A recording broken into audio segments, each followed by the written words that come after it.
What were the final days of Marie Antoinette's life like? In 1793, 4 years after the French Revolution began, Marie Antoinette was no longer Queen of France. Her husband, Louis XVI of France, had already been executed for his crimes against France, and she too was about to have her trial. On the 14th of October 1793, Marie Antoinette was put on trial. This trial was pretty much a sham trial because it was already thought that she would be found guilty.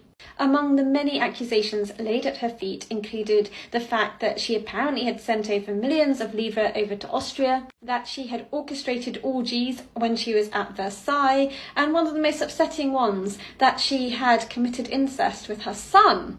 Her own son said that she had committed incest with him. But this is so sad because he was badly treated in prison, and it's largely thought that he was made to say such awful things because Marie Antoinette deeply loved her children. 2 days later, Marie Antoinette was found guilty of some of the most terrible crimes against her, such as depletion of the national treasury.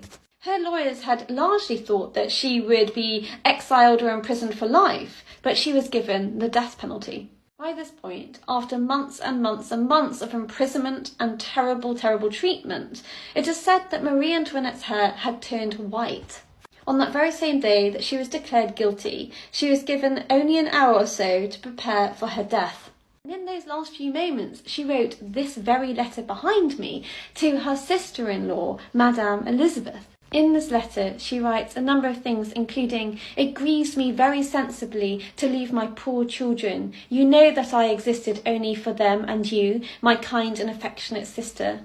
She concluded the letter, "Adieu, my kind and tender sister. May this letter reach you. Always think of me. I embrace you with my whole heart, as well as those poor and dear children. Oh my God, how heart-rending it is to leave them forever. Adieu, adieu." The letter was never sent. She was then made to put on a white dress and her hair was shorn very short. Her hands were then tied behind her and she was made to sit in an open wooden cart. This cart was then drawn to Paris at an excruciatingly slow pace, and it took over an hour for her to reach her final place of execution. The streets were teeming with people. They were jeering at her, they were throwing insults at her, but apparently despite all of this, she maintained her composure. When she ascended the steps, she apparently stepped on the executioner's foot by accident, to which she replied, "Pardon me, sir, I did not do it on purpose." Those were her final words. At 12:15, she was guillotined. Her body was thrown in an unmarked grave.